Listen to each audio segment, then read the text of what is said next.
जैसा कि हमने लास्ट एपिसोड में देखा था, चू कुआंग जंगल में कुछ खास स्पिरिचुअल ग्रास को ढूंढने के लिए आया हुआ था। इतने में उसे एक घायल लड़की मिल जाती है, जिसका इलाज करके चू कुआंग आगे की ओर बढ़ जाता है। अब आगे इस एपिसोड की शुरुआत में ब्लड मून गैंग के क्लाइंट का सीन देखते हैं, जहां पर काफी सारे गार्ड्स पहरा दे रहे होते हैं। उधर हम चू कुआंग को देखते हैं, जो कि छुपकर उन्हें देख रहा होता है और अंदर कैसे जाया जाए यह सोच ही रहा होता है। तभी उतने में उसकी नजर वहां मिस लू पर पड़ जाती है, जो कि उस क्लाइंट के अंदर काफी आराम से एंटर हो रही थी। अब यह देखकर चू कुआंग के दिमाग में एक आइडिया आ जाता है और वो वहां से सीधा मिस लू के पास पहुंचकर मिस लू को वहां रोकते हुए कहता है, क्या तुम इस जगह के अंदर आसानी से जा सकती हो? मतलब तुम्हें यहाँ अंदर जाने से कोई नहीं रोकेगा। जिस पर मिस लू उससे कहती है, हाँ, पर तुम्हें इसे क्या करना है और तुम यहाँ पर क्या कर रहे हो? मिस लू चू कुआंग से एंटीडोट मांगने लगती है कि तभी चू कुआंग अपनी शर्त रखते हुए कहता है, अगर तुम मुझे अंदर जाने में मदद करोगी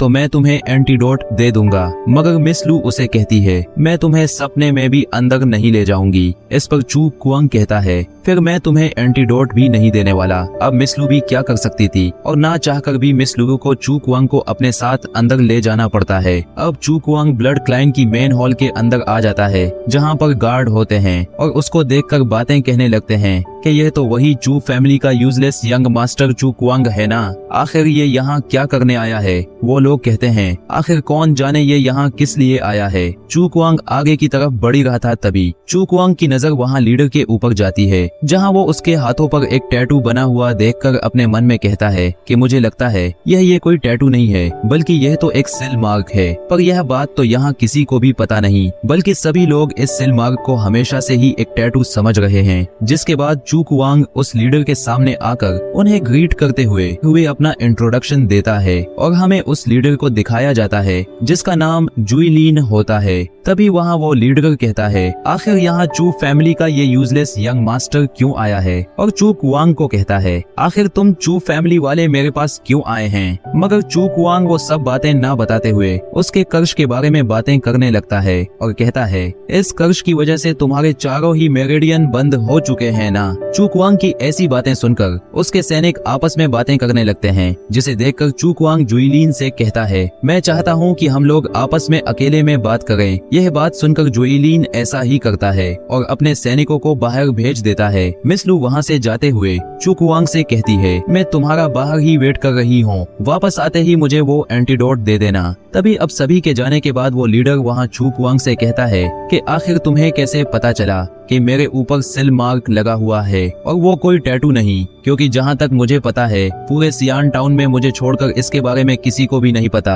अब ये सुनकर चू कुआंग कहता है, मैं यहाँ बेकार की बातें करने के लिए नहीं आया हूँ, मैं बस इतना कहना चाहता हूँ कि मैं आपके ऊपर से इस सिल मार्क को हटा सकता हूँ। वही यह सुनकर वो लीडर वहाँ कहता है, अच्छा तो ऐसी बात है, पर मैं यहाँ तुम पर भरोसा क्यों करूँ कि तुम इस सिल को हटा सकते हो? जिस पर चू कुआंग अपने पास से एक मेडिसिन की बोतल को बाहर निकालकर उन्हें दिखाते हुए कहता है, आप बस इसे एक बार पी लो, फिर आप ही देख लेना कि आपको मुझ पर भरोसा होता है या नहीं। और मैं यह भी जानता हूँ कि आप दूर से ही देखकर पहचान सकते हैं कि इसमें जहर है या दवाई। अब यह सुन वो लीडर वहाँ उस दवाई को लेने के लिए रेडी हो जाता है और उस दवाई को चू कुआंग से लेकर खा लेता है। जिसके बाद वो वहाँ अपनी कल्टीवेशन करके देख रहा होता है कि उसकी सिल मार्क यहाँ थोड़ी हट गई है। उस दवाई की वजह से काफी हद तक उसने मेरिडियन सिल मार्क को यहाँ सप्रेस कर दिया है, जिस वजह से उसकी बॉडी से थोड़ी एनर्जी भी रिलीज होती है। अब यह देखकर चू कुआंग समझ जाता है कि मेरी दवाई ने उनके सिल मार्क को थोड़ा सप्रेस कर दिया है, इसीलिए वो वहाँ उस लीडर से कहता है कि आप उस सिल मार्क को पूरी तरह से हटाना चाहते हो तो आपको मेरे लिए एक फेवर करना होगा। अब ये सुनकर वो लीडर चू कुआंग से कहता है कि कैसा फेवर? जिस पर चू कुआंग उस लीडर को बताता है कि 3 महीने बाद मेरे चू किंग से एक फाइट होने वाली है, जिस फाइट में उसे हरा भी दूंगा तो उसके चू फैमिली के एल्डर मुझे वहाँ नहीं छोड़ेंगे। इसीलिए अगर उन्होंने फाइट खत्म होने के बाद मुझे जरा सा भी नुकसान पहुँचाने की कोशिश की तो आपको वहाँ आकर मुझे बचाना होगा और इसीलिए मुझे आपका मदद चाहिए। अब जुईलिन हंसते हुए बोलता है, मुझे चू फैमिली से कोई डर नहीं है, और क्या हो अगर मैं तुम्हें यहीं पर रोक लूं? उसकी ऐसी बातें सुनकर चू कुआंग कहता है, मुझे मजबूर मत करो कोई भी एक्शन लेने के लिए, और ऐसा कहकर वह अपनी आइडेंटिटी शो करता है, जिसे देखकर जुइलिन काफी ज्यादा शॉक होता है और अब वो उसकी बात मानने के लिए रेडी हो जाता है। अब चू कुआंग उसके हाल से बाहर आ जाता है, जहाँ मिस लू उसका इंतजार कर रही होती है। चू कुआंग जैसे ही उसके पास आता है, मिस लू तुरंत ही उससे एंटीडोट मांगने लगती है, जिस पर चू कुआंग धीरे से उसके कानों के पास आकर कहता है कि क्या तुम्हें पता नहीं कि सारे लड़के यहाँ झूठ बोलते हैं। अब इतना कहकर वो यहाँ से चला जाता है, पर मिस लू को तो वहाँ काफी ज्यादा गुस्सा आ रहा होता है। पर तभी इधर चू कुआंग वहाँ से जाते हुए खुद से कहता है, जब मैंने उसे कोई जहर दिया ही नहीं तो मैं भला उसे कौन सा एंटीडोट दूं, वो तो बस एक साधारण सी ही पिल थी, कोई जहर नहीं। तभी इधर ऊपर से वो लीडर चू कुआंग को यहाँ से जाता हुआ देखकर सोच रहा होता है कि जरूर इस यंग मास्टर के पीछे किसी पावरफुल इंसान का हाथ है, नहीं तो ये यहाँ इतनी कम उम्र में इतना ज्यादा नॉलेजफुल नहीं हो सकता। तभी अब हमें चू मेंशन को दिखाया जाता है, जहां उसकी बहन बाहर बैठकर अपने भाई चू कुआंग का आने का वेट कर रही थी। तभी चू कुआंग वहां आ जाता है और अपनी बहन को बाहर बैठा हुआ देख उससे कहता है, सिस्टर आप यहाँ क्या कर रही हो, आपको अंदर जाकर आराम करना चाहिए। अब इतना कहकर चू कुआंग वहाँ से अंदर की ओर चला जाता है। तभी इधर उसकी बहन कहती है कि सच में मेरा भाई अब काफी बड़ा हो चुका है और मेरी फिक्र भी करने लगा है। और हमें चू कुआंग को दिखाया जाता है, जो अपने कमरे में बैठकर कल्टीवेशन कर रहा होता है। तभी चू कुआंग अपने स्पिरिचुअल वर्ल्ड में पहुँच जाता है, जहाँ वह अपने द्वारा लाई हुई पर्पल ग्रास को देखता है, जो कि काफी ज्यादा ग्रो हो चुका था। और चू कुआंग तुरंत ही उसे लेकर अपने हाथ में एक हल्का सा कट लगाकर उस स्पिरिचुअल ग्रास की एनर्जी को अपने हाथों के अंदर डाल देता है और वहीं पर कल्टीवेशन करने लगता है। और थोड़ी ही देर में चू कुआंग 6 लेवल पर पहुंच जाता है, जिसे देखकर वह कहता है कि मैं तो 1 महीने के अंदर ही 6 लेवल पर पहुंच चुका हूं, जहां की चू किंग जैसा जीनियस भी 6 लेवल पर पहुंचने के लिए 1 साल की टाइम लग जाता है। इसीलिए यह जगह मेरे लिए काफी ज्यादा काम की है और आगे चलकर मैं इस जगह पर रिफाइन का काम करके एक अच्छा अल्केमिस्ट बन सकता हूँ। लेकिन सबसे पहले मुझे चू किंग को हराना होगा, जिसके लिए मुझे कुछ अच्छी टेक्निक्स की भी जरूरत है, ताकि मैं उसकी प्रैक्टिस करके पावरफुल बन पाऊं। नहीं तो मेरे लिए चू किंग को हरा पाना काफी ज्यादा मुश्किल हो जाएगा। तभी कुछ देर बाद हम चू कुआंग को कहीं जाते हुए देखते हैं, जहां उसे जाता हुआ देख कुछ लोग बैठकर आपस में बात कर रहे होते हैं कि ये यूजलेस चू कुआंग यहाँ क्या कर रहा है,